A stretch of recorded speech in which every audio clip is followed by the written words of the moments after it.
Louis Borsellino, and today is September 11th. So, as all the news agencies are out there, reporting about the 9/11 disaster, 2000. So, let me just give you my little story, right? So, I used to do the weekly broadcast from the floor for the Bloomberg at the time. I'll take my glasses off. Oh, I am sporting my Western Illinois hat today. Leaving for Champaign, Illinois, because Western Illinois will be playing University of Illinois. And if we got a shot to beat anybody in the Big Ten, like Southern Illinois almost beat Indiana last week in a shootout, I'm hoping for the same for us, because there's a lot of problems down in Illinois. They had to fire their coach about 2 weeks before the season starts. However, we're going to go down there, give it our best, and hopefully we come away with a victory. So anyway, back to 9/11, 2011. So the day of 9/11, I was doing a broadcast for Bloomberg on the floor of the exchange. I used to do a weekly show for Bloomberg, talk about S&P. I guess I'm not the expert anymore, but I used to be the expert. So as I was doing my interview, the second plane hit the tower. And when the second plane hit the tower, they interrupted the interview and said, "Louis, we have to interrupt the tower." The plane hit the second plane has hit the World Trade Center. And I could just tell you the thoughts that were going through my mind at the time. I just was like, you know what? Me being a skeptical person as I am when it comes to things like that in world events, I knew that this was not something that was out of the norm. And my office was actually about 2 doors down from the Merc, about 2.5 blocks from the Merc, and I was right next to the Sears Tower. And all I could tell is I remember walking out of that building, going to my office where I had about 15 people working for me at the time, traders, analysts, whatever. All I did the whole time as I was walking down that street, man, was like this. I kept looking up at the the sky, and thinking that that we were next. So immediately I went up to my office. I sent everybody home, called my wife, told her we would get all the kids, and we drove up to Wisconsin and stayed up there. Knew the markets were going to be closed. I knew that this was more than just a random plane hitting buildings, and obviously it's impacted our lives, and it's impacted this country, and we'll never be the same for it. So anyway, back to I'd like to actually take a moment, because I got a lot of good friends out there that are firemen here in Chicago. My buddy Charlie Bliss, man, I ask him all the time, well, what would you have done, man? Would you have gone in that building? Would you have made that choice to go up into that building? He told me, yeah. I mean, these guys went up in that building and they literally sacrificed their lives.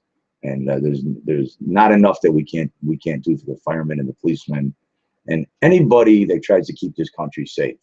All right, so there's a fine line between our civil liberties and what goes on, but as far as I'm concerned, these people put their life on the line for us, and they deserve what they get. They deserve to be treated with respect and not to be treated like they're somebody else. All right, I am gonna get off my soapbox today, but I remember 9/11, and I thank God every day for our U.S. military and people that keep us safe in this country, because I have 7 children and 4 grandchildren, and I don't want any wackadoo out there making their lives unsafe, coming to a school, doing whatever there is, because that would be something I could not ever deal with. All right, here's a disclaimer. Trading futures, options on futures, and retail off-exchange foreign currency transactions involves substantial risk of loss and is not suitable for all investors. You should carefully consider whether trading is suitable for you in light of your circumstances, knowledge, and financial resources. You may lose all or more of your initial investment. Opinions, market data, and recommendations are subject to change at any time. Past performance is not indicative of future results, and the following information is an expression of our opinions and is provided for educational purposes only. All right? I'm out here to educate you people because there's a lot of snake oil salesmen out there, and I'll tell them to their face. Let me go to a trade show, and I'll put myself up against any of these knuckleheads out there who are selling stuff and tell you there's some sort of holy grail. There is no holy grail. This is a process, and you better learn the process or you will lose your money. That's it. You know what they say about commodities? You want to make a small fortune of commodities? Start with a big one. All right. All right, so what I got up in front of you now, I have to start sharing my charts. I actually am getting better at this. Thank God, because Anthony's here and Luke is here. We are building a studio as we speak, too. I am having a studio constructed, and we'll be able to conduct interviews and do some other things. All right. So what I got in front of you right now is there's a chart of the day-only profile, okay? And as you can see, the market has started to contract, right? We're staying in a range, I think, from 1990, 1900 right now. We've dipped below the 1800s for a while. But so on a 20-day rolling average, we've got 1923 here as our mode. We've got 1988 and a quarter as the top value area high. And we've got 1885 as the bottom of the value area low on a 20-day rolling average. So if you can look at this formation and then look at this blue over here, I don't know what do I call this, teal, magenta, I don't know, whatever you want to call this right here, this blue area. That means we're starting to put volume in this area, and people are having a serious discussion on whether the market is going to go up or down from here, which is very important for us because it's not what happened back in October of 2014 when they made a low, okay, when they made a low. And make sure you type your questions in, all right? We go back to our spaghetti chart. It's not this. We didn't make a low and just, oh, well, now it's time to go up to 2134, right? Just like here, they had a discussion. The problem was there was never any discussion down here. And that's why the market's down here now. We're having that discussion, right? So as you can see, the ranges are starting to contract, okay? And, you know, we go back to contraction, right? So let me explain about contraction for you new people. So you see these blue lines that I drew right here? Those were trend lines, okay? And the market was contracting and we were all pulling our hair out because there was no volatility and nothing to do. And we had our fingers up our butt and said, oh my God, we'll never be able to make any money anymore. And what, lo and behold, it broke out. And did it break out? We went out there and we put this low in at 1831. And now the market is starting to consolidate again. We're getting ready to make another move. Now we're in the middle of rollover, okay? So that means that the September contract is getting ready to expire because remember we trade futures, and the front month is now going to become the front month contract that we'll be trading, which is December. So we are now in December, and so I will now put up the December chart. These are always, and I can tell you, and I've said this many times, that the most of the times that I ever had a problem trading, it was during rollover because not all the volume was concentrated in one pit, or it was in one pit, but not in one month.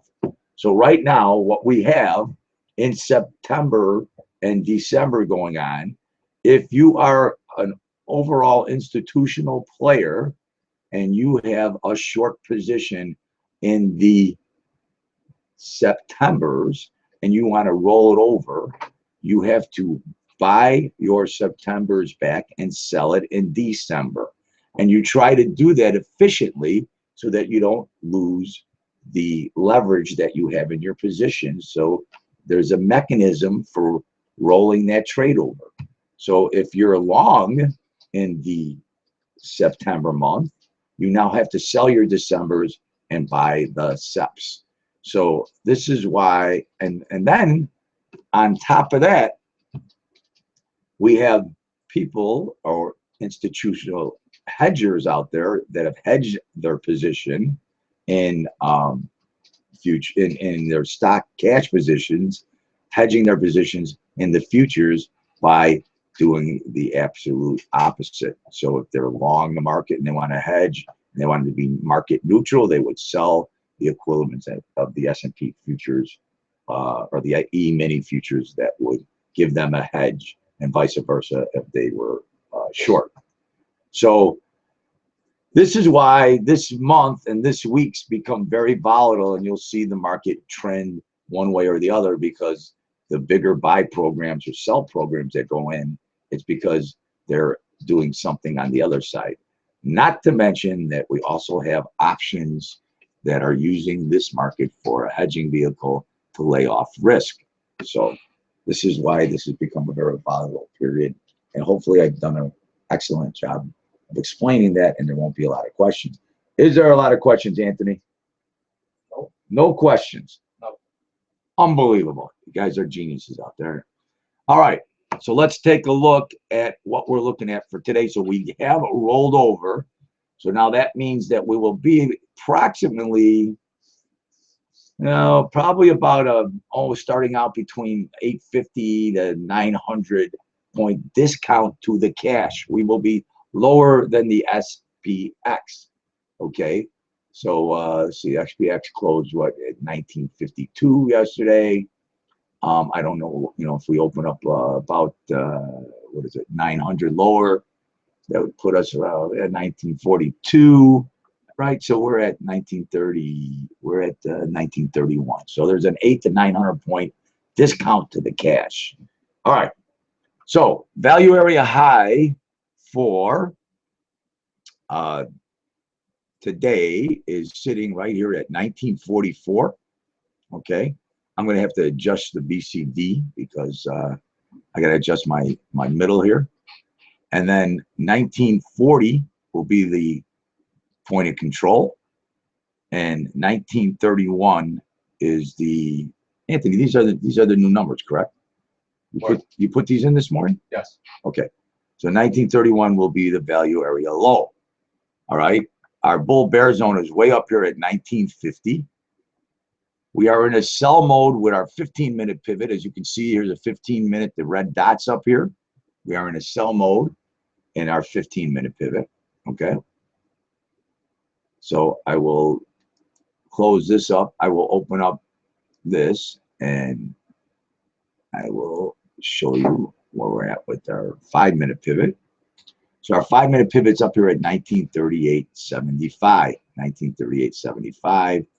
And the market is looking like it wants to head down.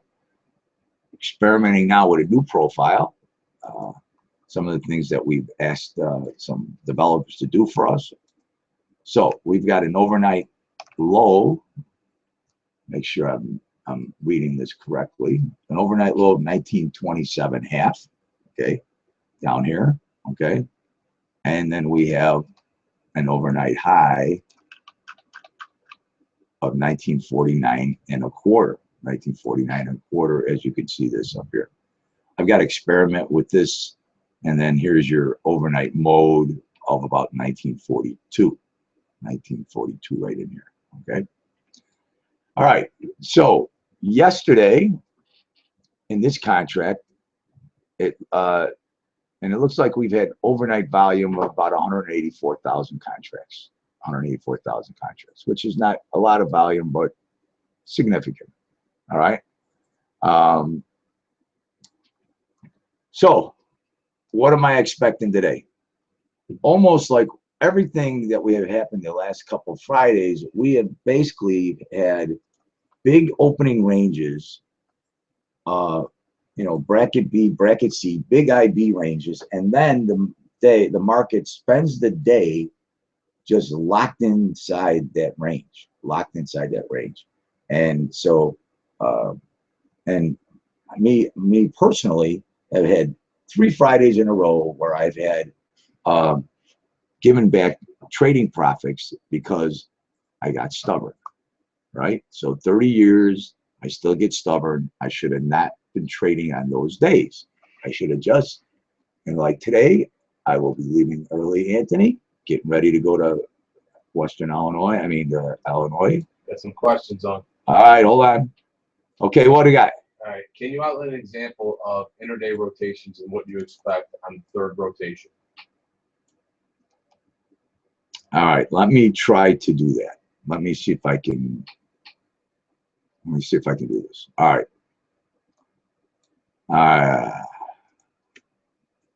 All right. So right now we're sitting at 1932, and I've got a low of 1927.5. Right. What's our rotation, Dan? What 4.5? Rotation today is 4 points. 4 points. Okay. So what I'm going to do is I'm going to wait for the opening. Okay. So I'm not gonna take a look at. I'm looking at the overnight high and the overnight low, but obviously we made highs last night and we were moving down, correct? So I'm actually taking a look at where we're going to go from that point. Okay. So putting lows and highs in. So if I was looking at 1927.5 right now, okay, if I'm looking at the dome at 1927.5, I'm looking at the high right here, this low, 1927.5. I would take out my little calculator. It's pretty simple. Add 4 points to that, right? And it'd be 1931.5. And I would be looking at this 1931.5 area and see if this is where we're going to fail, okay? Or what would be 2 rotations from that low, right? So I would add another 4 points. What do we have, 4 points even? Yep. All right, so I'd be now at 1935.5. And I'd be looking to see if the market, how it reacts up there. And then obviously 1939.5 would be my third rotation, okay? All right, from a current low, all right? And then you can do the same thing with the high, right? So I'm looking at the high up here, and I'm being a little slow this morning because I'm getting used to this new profile. But we got a high of 1949.25, right? So if I took 1949.25 and I subtracted, let me Sit give okay my, on that. huh? Sit okay on that. They know what they're talking about? No, did okay on that. Oh, I'm on sorry. that pop-up. It's just a roll. Okay. All right. So I take 1949.25 and I minus, let's call it 12 points, right? 1.2 here, right? Excuse me.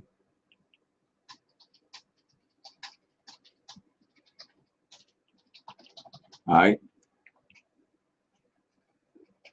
So that would put me 19. What did I do?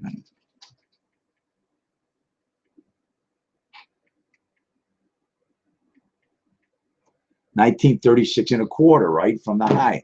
So I'm kind of looking that I'm at 3 rotations from the top at 36.25. I'm at 1 rotation, 1.5 right now. So if those we end up being the absolute highs and lows, then I'm looking at those rotations.